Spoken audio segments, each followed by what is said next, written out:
Hello, everybody, and welcome once again to Coco and Daltz. I'm not Daltz. And I'm not Coco. You sound so much better at that than I do. No, I don't. I think we've done this intro before, actually. If you're in the U.S., welcome. It is a long holiday weekend. It is Black Friday. Black like my cold black heart. And wait, what? Left turn. You're not going to discover that until we've been together for a few more years. So. Wow. Wow, yeah. That is ominous. That has a basic instinct kind of feel to it.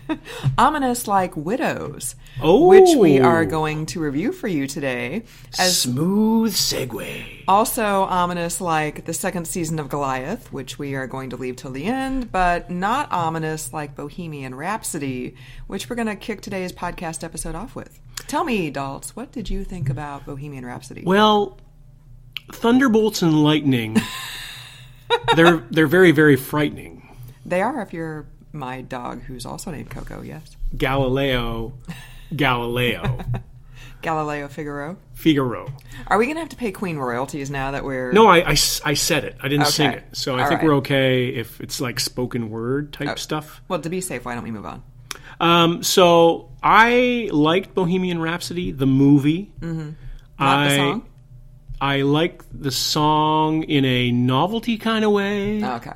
And in a, like, hey, you get points for trying different stuff. Right. Like Big Audio Dynamite or 21 Pilots, you know, to maybe put a little bookend there, you know, from earlier to later.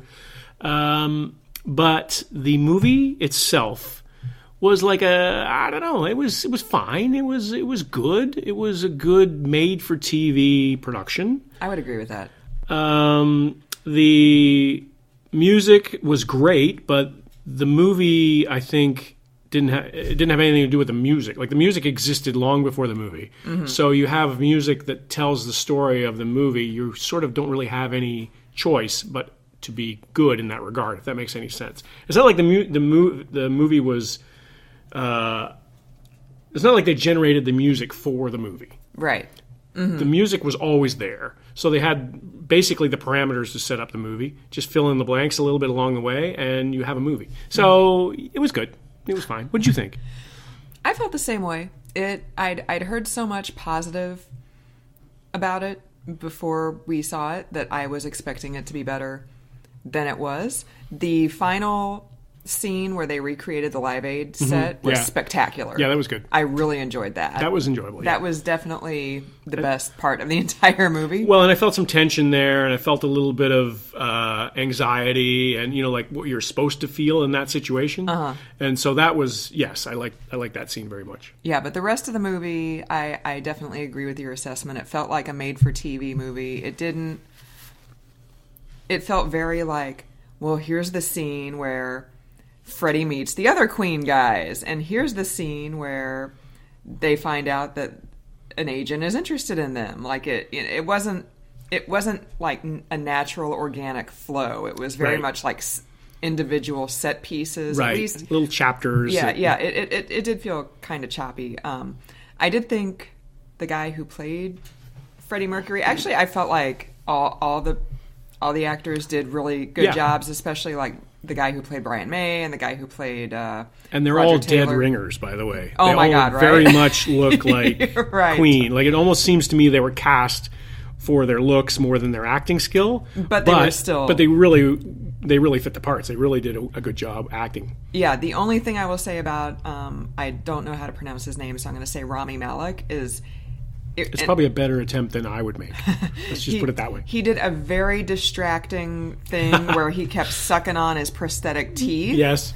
It was very distracting. And even though that's what Freddie Mercury did in a lot of interviews and stuff like that, it still seemed like it was artificial. Yeah. Like, it still seemed like he was putting it on. And we got the whole point of the teeth. Mm-hmm. There was a couple of references in the story and the dialogue and everything like that. So about having extra molars or whatever. Yeah. And so we got that point, and we got the, you know, when he first meets Roger Taylor and the other guy, Brian May. when they first meet, and the guys and Roger Taylor says, "Not with those teeth, you're not," or something like that. Like, so we get the whole teeth thing, right? And the sucking on it seemed a little artificial and a little put on.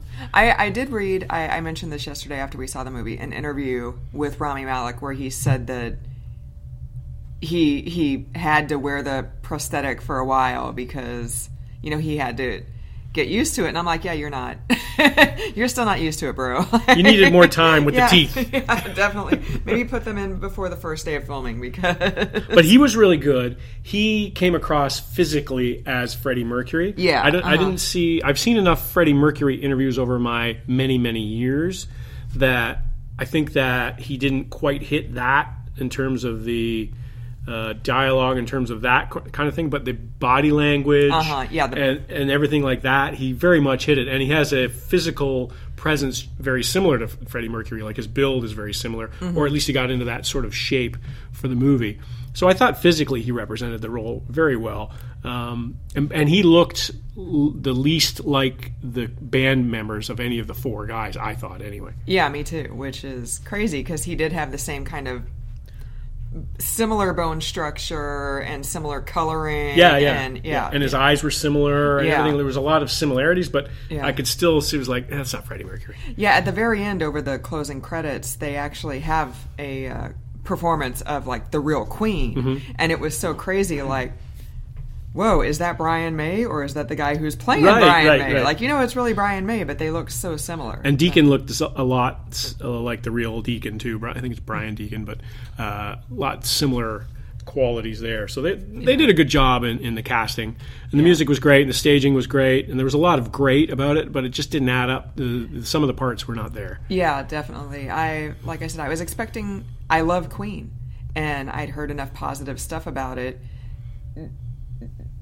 disregarding all of the, maybe they played a little fast and loose with the actual... Well, it's a movie. It's a Hollywood movie. Right. If you go to a movie to learn the truth about something, it's not a documentary. Right, exactly. It's not a documentary. So, disregarding how accurate it may or may not have been, I was still expecting to like it more than I did. And I heard mediocre reviews. I heard good reviews about Malik playing the lead, playing Freddie Mercury.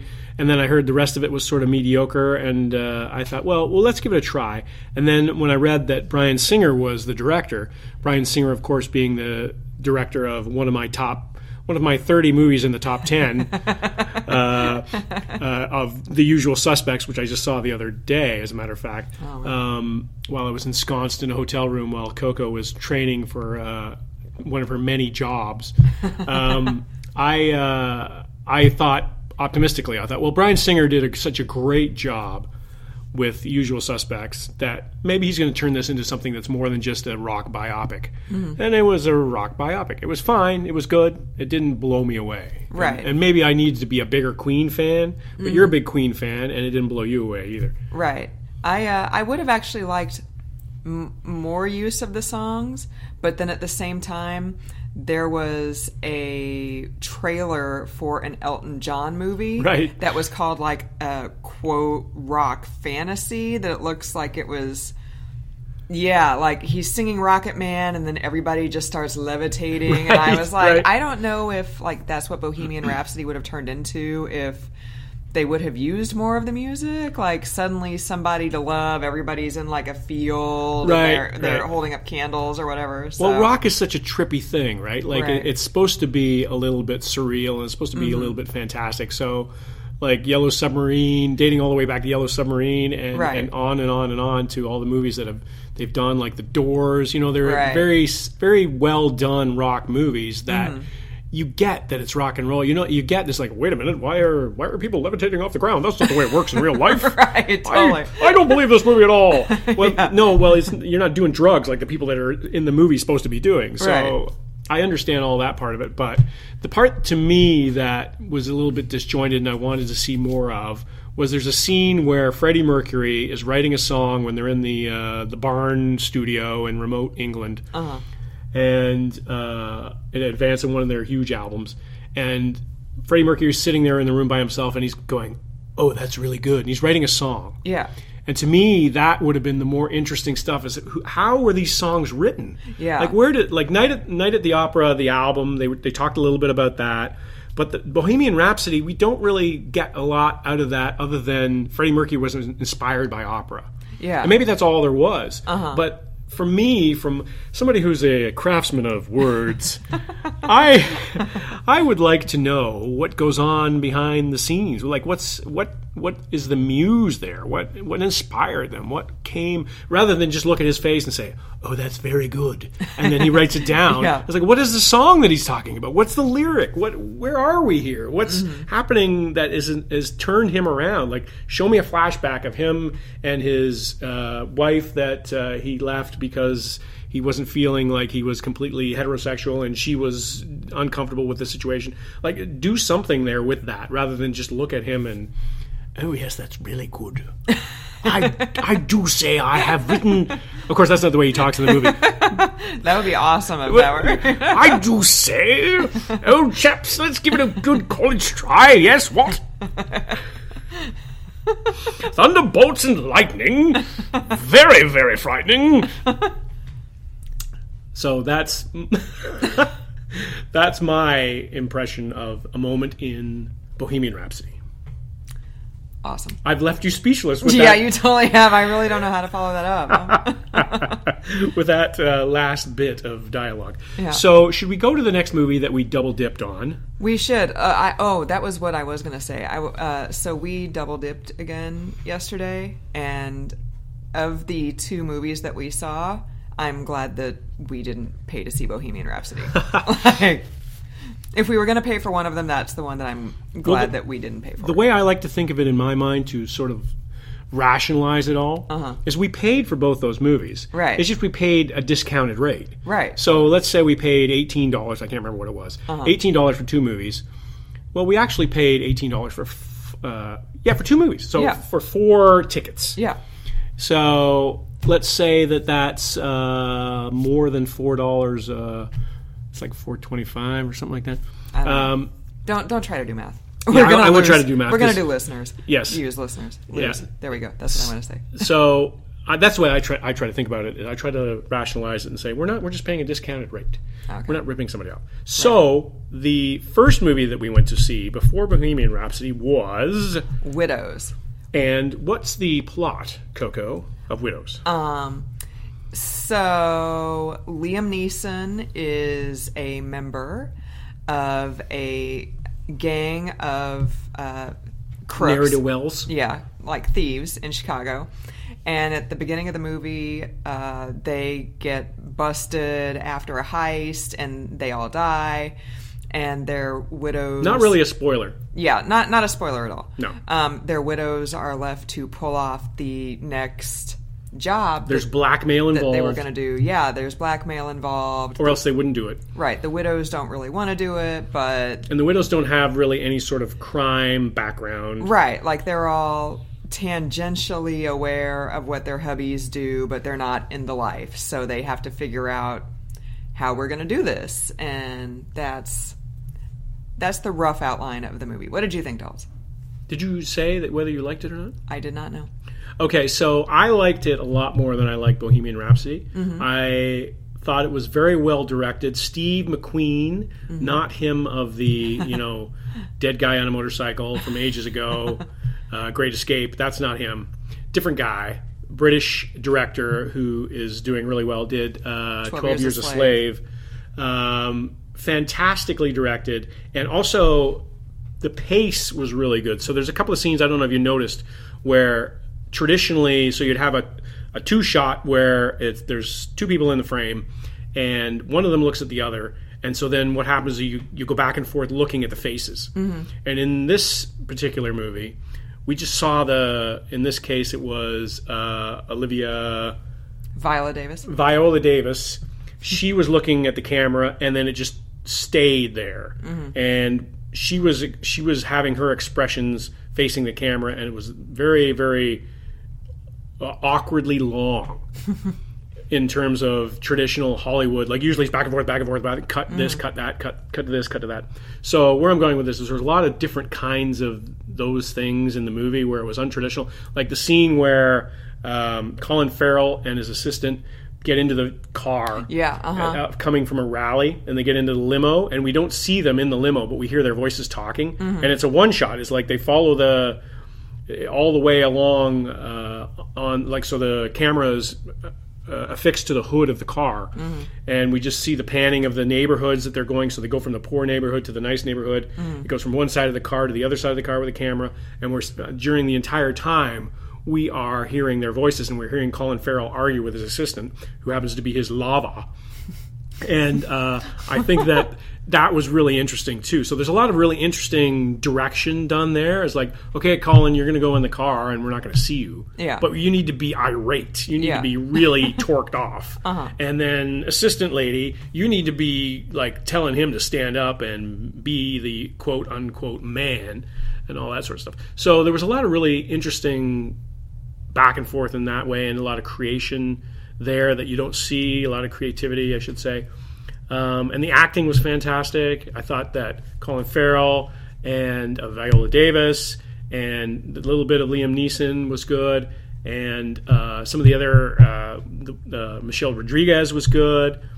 They were really good. So, but it still fell a little bit short to me because there was a couple of scenes where I think they were trying something and it didn't really work. Some of those protracted gaps and looking at the camera and that sort of thing. It brought the grade down for me a little bit. But overall, it was a really entertaining heist movie. And Coco, I've talked for like 5 solid minutes here about this movie. Please tell me your thoughts. I thought it was outstanding. Okay, good. I would hardcore give it an A. Yeah, I would definitely give it an A.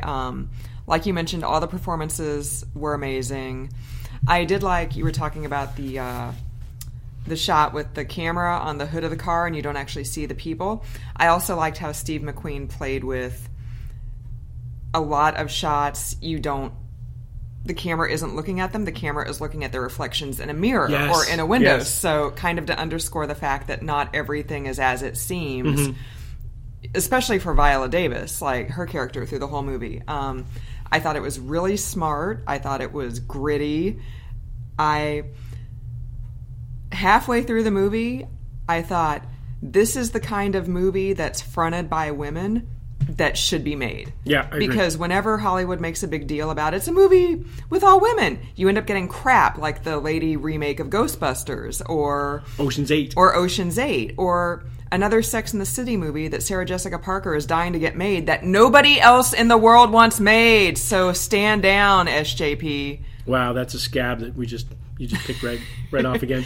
This week, they were back at it. They were talking about the script for Sex and the City 3. We could make another podcast about that, but we don't want to go there. No, we don't want to go there. We don't want to go. So nobody in the world wants that made, is all I'm saying. But that's the kind of crap you get when studios decide to make a movie for women. And this isn't a movie for women. It's a movie that just happens to be fronted by all women. And it was great. I cannot speak highly enough about it. I absolutely agree with your assessment.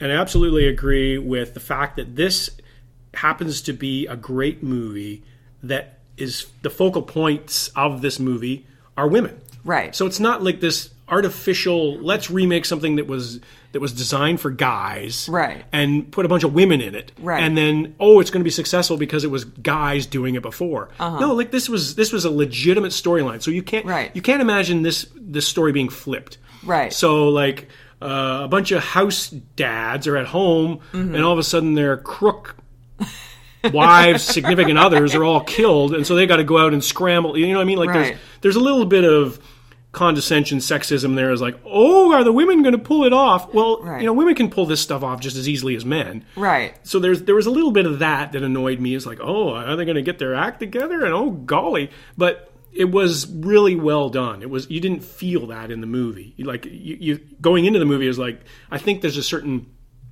Steve McQueen was playing a little bit on that for the audience. Knowing the audience was going to be like, are the women going to get this job done that the men couldn't do? Right. But it didn't have anything to do with that. It had everything to do with just a really good story. And And it wasn't just like the gender part too. It was also class, because one of the ladies involved in the heist, she works like a crummy job at a salon, and she ends up meeting another lady who's involved in the heist because she's babysitting her kids, and she has to run out on her own kids because she's like, hey, it's $12 an hour. I can't turn this job down. And then you've got Viola Davis, who's married to Liam Neeson, who's the ringleader. So they have the most money, but she says, well, I don't even own the apartment I live in. Right. Like, she can't. Well, she worked for the Board of Ed too. Right. Yeah. She's like, she was the teachers union. Yeah. Sorry, the teachers union. Yeah. So she's not pulling in a ton of cash. She's not rolling in cash. She can't afford to pay like their driver. So she's like, just keep the car. Just keep the car because I can't afford to pay you. So there's gender, there's class, there's, there's race. There's race. Yep. One of the things I thought was, in addition to Viola Davis being married to Liam Neeson, which is you in the States at least, you don't typically tend to see interracial like relationships. Well, in the opening shot is them in a passionate embrace, right? Right. But also there's one scene, one of the ladies involved in the heist, she's a very stereotypically beautiful white woman. She's tall, she's thin, she's blonde. She's gorgeous. She's like 6'8" too. Yeah, right? yeah, she's gigantic. And she's abused by everybody in her life. Like her husband beats her, her mother hits her, like she's abused. And when Viola Davis not when she first talks to her, but like when they still don't know each other too well and they've only got like a few weeks to pull off the heist, like Viola Davis gets mad at her for something and slaps her, and the blonde lady like slaps her back, and that's the only time after a beat. Yeah, that's the only time she retaliates against anybody who abuses her in the whole movie. And I'm like, well, the argument could be made this is like a bridge too far. She's done with it, but also she didn't slap one of the white people who beat her. She slapped the black person who beat her. So I wondered if like race played into it there too. Yeah, I never thought of that. Yeah, and then also that blonde chick. She's gorgeous, like, just from the outside. There was not as pretty as you, though. Oh, my God, stop. So, there was a lot of character development, too. It wasn't just like, oh, this tall blonde chick, oh, she... Well, and like the Ocean's movies, like where the Ocean's movies, the guy movies anyway, because I didn't see Ocean's 8, the characters very much stay the same from beginning to end. Right. And we don't see that in this movie. They change, like that, like in real life. Mm-hmm. Yeah, there's a lot of depth to the blonde lady, and I know that I'm completely like stripping her of her humanity by calling her the blonde lady because I can't remember her name right off the top of my head. Well, the crack staff in the studio, we actually gave them the day off today because it's Black Friday. A holiday, right? Yeah. So, right, but it would be very easy to look at this person in real life and say she's tall, she's thin, she's gorgeous, she has no problems, but no, she is abused by her husband and by her mother, and she's having to sell all her possessions because her husband left her with nothing, and she ends up resorting to being on one of those like sugar daddy websites to try to make some money, and she feels a connection to the guy she matches with, but then... But he abuses her in his own way, too. Yeah, like at the end of the day, he's only interested in one thing. Even though he invites her to go on a work trip with him, like I think it's kind of implied that like, well, he's married and that's why they never go to his house. Like, this lady should have no problems at all because of the way she looks on the outside. But there was real development to show that, the outside is the outside, but on the inside there's turmoil. And a typical heist movie probably wouldn't show that. It would just be like, oh, the pretty blonde lady sitting in the bar with the guy who's buying her drinks because she's hot. Like, there was a lot of that in this movie. There was a lot of the subtlety I really liked. There was a lot of the, like you said, that you don't dwell a lot on the fact that this woman is abused, but it's obvious through the movie. Right. But it's not made obvious. Right. Let's put it that way. And I think that's Steve McQueen respecting the audience. He has a lot of respect for the audience in this movie because they pick up on those subtle things. It's not like we have this dramatic moment where we zoom in on the bruise on her eye. Right. And then there's music. And there's and her tearing up and like all these ways that Hollywood would have treated that in different movies. And there's a way that he does it in the scene, and I'm not going to give it away because I thought it was really well done, with her boyfriend and how he treats that moment when he's still alive and they're still together. I thought that was very interesting. And all of a sudden you had what he does in that scene made him a villain to me instantly. And yet it was the scene lasted maybe 30 seconds. Yeah. And so there was a lot of that subtlety, like you said. Like, this is a heist movie to the marketers of Hollywood. But to Steve McQueen and the actors in that movie, I don't think it's a heist movie. No. I think it's a movie about class. And like you said, I think it's about race. I think it's about, poor, rich and poor. Right. It's about Chicago as a city and the problems it's going through right now. Right. It's about gender issues. It's about gender issues. It's like a psychological thriller, too. It's kind of a lot going on. Yeah. But it's not complicated. It's not like, I don't get what's going on here. Like, it's a very, the scene with Colin Farrell and Robert Duvall, who's his dad. And there's a lot of old politics slang going on there. And there was a very interesting dynamic there, and Colin Farrell, you almost want to sympathize with him in that scene, but then later on you don't. Like, it's just kind of this. The characters are complicated, like they are in real life. Right. Yeah. So I read an interview in the Times. Well, before I get sidetracked, I want to say. We talked about all the performances being awesome, but Colin Farrell and Daniel Kaluuya, who was also in... Yes, we haven't even talked about him yet. Yeah, he was amazing. He was great. Oh, yeah, he was fantastic. I hated that guy. Oh my God, me too, right? Like, when he met his fate at the end of the movie, I was like, couldn't happen to a nicer guy. Yeah, right. But anyways, so I was reading an interview in the Times with Gillian Flynn, who was... I didn't know this. She co-wrote the screenplay with Steve McQueen. She's also the author of Gone Girl, which I hated, and other... Book or movie? I hated the book. I liked the movie. The movie I liked probably because I hated the book so much that I had low expectations for the movie. I liked the movie because Ben Affleck was in it, and I love everything that Ben Affleck is in. What? Ben Affleck is awful, but that's a podcast for another time. So I just wanted to get your reaction. I don't really believe that. So she was talking about how when she published her first book in like 2006, because she always has like female protagonists, and all her books are really like kind of dark and twisted, and that wasn't the kind of book that was published about women in 2006. In 2006, it was like, how many pairs of shoes can I afford to buy? And am I going to get the guy? And, I'm drinking another Cosmo. And look how fabulous I am. Right, yeah, totally. So I was really I don't remember where I was going with the Gillian Flynn thing, but... You were astounded that she was involved. I remember you telling me that. Yeah, I was really surprised to see that she was in it. Although I guess I probably shouldn't have been, because she does write female characters. Right. And, that's kind of her thing. Like, I remember what it was. One of the things about female characters, especially when Gone Girl came out, is that, like, they have to be likable at the very bottom of it. Like, everybody's flawed. Mm-hmm. Nobody's perfect. Mm-hmm. But you still have to have a likable female character. And there was, like, a whole big brouhaha around Gone Girl that I won't get into.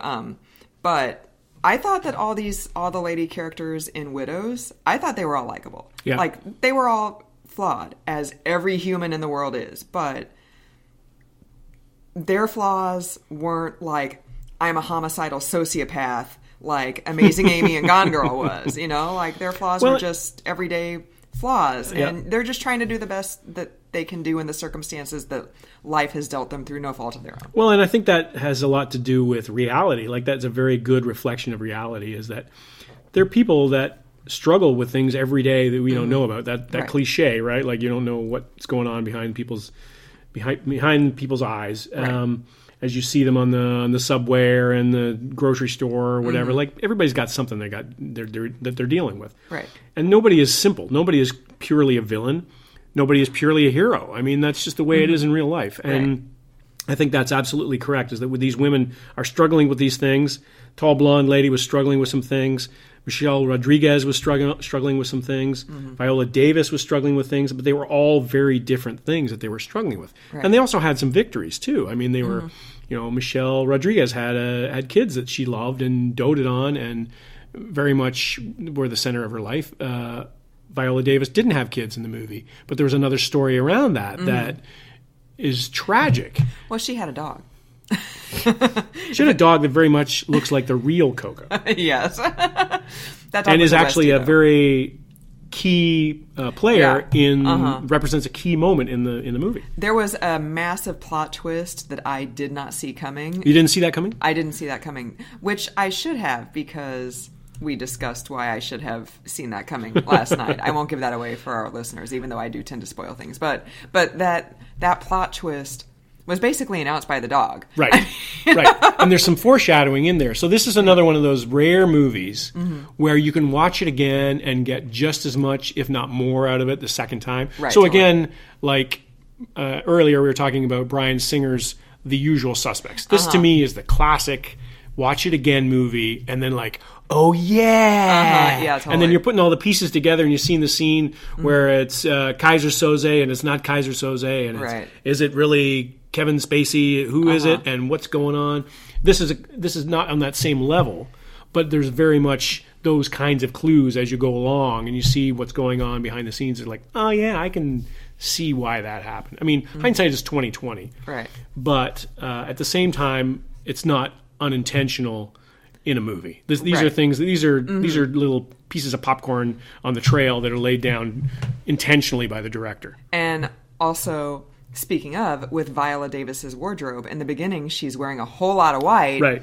And then as the movie goes along, she starts wearing Right. like darker colors. I never noticed that. Right. And in the movie, in the scene that we're talking about with the dog heralding this plot twist, she's wearing red. Yep. It's like bright scarlet Wow. letter red. And then by Very the good, yeah. end, she's back in the more muted, like neutrals. And Like she's not fully white, but in the very last scene, when she finally smiles for the first time in the whole freaking movie, Yes. she's in Yes. kind of like a very light beige. Yes, So yes. I did notice that too, like the wardrobe choices that were made throughout the whole movie for her character specifically. I didn't really notice the rest. That was very observant of you, and I noticed it. I didn't notice the pattern, but I noticed when she was meeting with the fourth widow at the restaurant, she decides not to get her involved. Yeah. She's wearing black and white. yeah. And that is very significant. Again, we won't spoil the plot, the twist in the plot there, but that's a very significant moment as well because of what she's wearing. And that's literary type stuff. Like that's perhaps a Gillian Flynn influence. I don't know, but Right. that was very intriguing. That's very, very good observation. Which author was it who said, like, sometimes a black hat is just a black hat? Right. Not in this movie. Not in this movie. No, this movie with this character, everything she wears is deliberate. And so that's what it speaks to what we were talking about earlier, is there's a lot going on in this movie. Right. It's not just a heist movie. Right. It's not just a movie that's filmed with a certain amount of depth. You've got to pay attention to the wardrobe. You've got to pay attention to facial expressions by the lead characters. Right. All that sort of stuff. So it's a very engaging and also a good movie to see on the big screen. Yes. Bohemian Rhapsody was probably good because of the sound, but to me the visuals weren't. They didn't need to be on a big screen. I mean, I needed to be in a theater to hear that music, Right. but not in the same way for the visuals. Right, yeah. The only reason I'm glad we saw Bohemian Rhapsody in the theater was for that final Live Aid recreation. Right. Like, that was fantastic. Right. But the rest of that movie, I could have seen it on Netflix. Yeah. Like, I'm fine with it. Yeah. So, Widows, I hardcore give an A. I recommend everybody out there go see it right now on your holiday weekend. Like, take 2 hours and go watch this movie because it is utterly fantastic. So is this the best movie that we've ever reviewed in terms of Coco and Dalt's, the podcast? I would, for you? I would say for sure. Yeah. Yeah, you're praising this up pretty good. I do. I liked it a whole lot. I would definitely go back and watch it again. And I'm thinking it's not because of the 4 bottles of wine you had before the podcast. I had 7 ounces of wine. I will have you know. I have my measuring cup and everything. I know exactly how much I had. Sorry, I'm mistaken. It was me who had 7 cans of beer before the podcast. Well, you're still pretty lucid, so I think. Well, yeah. I get more lucid the more beer I have. Well, that's true. Yeah. So the final thing we want to touch on today does tie into Widows, and we went in this order deliberately. Yes, we did. So the tall blonde lady, whose name that we cannot remember. And our crack staff, we're giving them the break. So Right. She was married to, or was it her or was it Michelle Rodriguez? It was the blonde lady? it was Michelle Rodriguez. Michelle Rodriguez. Yep. Was married to a guy whose name we don't know. He was in the movie for maybe 5 minutes total. He wasn't like Liam Neeson, who kept appearing in flashbacks. But he also appeared in season 2 of Goliath, which... As the butcher of Mexico. Which I'm just... Since you started off talking about Widows, I'm going to start off talking about season 2 of Goliath. It was awful. I really enjoyed season 1 of Goliath. Season 2, I did not even watch the final 2 episodes because I really didn't care about the plot line, and it was gruesome. There were a lot of amputations for non-medically necessary reasons. And yeah, I really didn't care. And this season 2 of Goliath came out in August, I think. And we binge watched the first few episodes over a couple of days when it came out. And then I just stopped. I was like, nah, I'm good. I don't need to watch anymore. And Daltz finally finished up watching it a few weeks ago. And what did you think? I can't leave anything uncompleted. Even though I completely agreed with you on the quality of it. So Goliath is the Amazon series starring Billy Bob Thornton, who does do a good job in both seasons. He does a very good job. He's a very good. He's the anchor, and the characters are still very good. Even the terrible villains in season 2 were very complicated. We were talking about complicated characters earlier. They were also very complicated. I like that. The writing was still very good, but the gruesomeness was off the charts. Yeah, and so. I'm not a prude on the gruesomeness, but I need a little bit of context because season 1 didn't have very much gruesomeness at all. Right. It was not a gruesome movie, or a gruesome series, I should say. I really liked the acting in the first season. I really liked the characters again. And I was thinking all the same people are back in the second season. This is going to be good. And then it just took a gruesome turn. And so that was distracting to me. Yeah, it distracted away from all the other good qualities. Like the main villain is the candidate for mayor, or is she the villain? Like that's a complicated part of it. Candidate for mayor for L.A. And her and Billy Bob get together, and there's some interesting back and forth there. But the gore and the blood and the depravity of it all. Yeah. Just brought it all the way down for me. And you missed the last two. You intentionally did not see the last 2 episodes. I had to finish it. And I was like, at one point I had to get up off the couch while the movie was still going. Well, I didn't push the pause button on the Amazon. And I walked away. Oh, man. And went into the kitchen and had a drink and, did a shot of something and then came back to the couch and it was... Now, maybe that was intentional. Maybe the producers and the director wanted that kind of reaction. But it was just shock value off the charts. It was unnecessary to me. I said this to you before, and now I will say it on the podcast. After the end of the first season, when they announced that it was renewed for a second season, I said, how are they going to do this every season? Right. Because he can't every season take on big pharma, big agriculture, big whatever, and win every season or lose every season. He can't do this every season. So when we watch... This is not a John Grisham storyline. Right, exactly. So the first couple episodes of season 2, it seemed like it was shaping up to be just like your run-of-the-mill TV procedural. Because there was a Law kid... and Order. Yeah, exactly. Because there's a kid who's falsely accused of murder, and Billy Bob's, got to get him off because he's friends with the kid's dad. And I was like, oh, okay, well, this is one way to keep him from taking on Big Pharma every season is just to do a run-of-the-mill, Matlock type thing or whatever, right? But then... I would go to see that. Billy Bob Thornton is Matlock? Oh, my God, that in would a be reboot? And I would have totally preferred Billy Bob as Matlock versus just the complete, suit. off-the-rails way this season went. This was Law and Order... medically unnecessary amputations unit. Right, totally.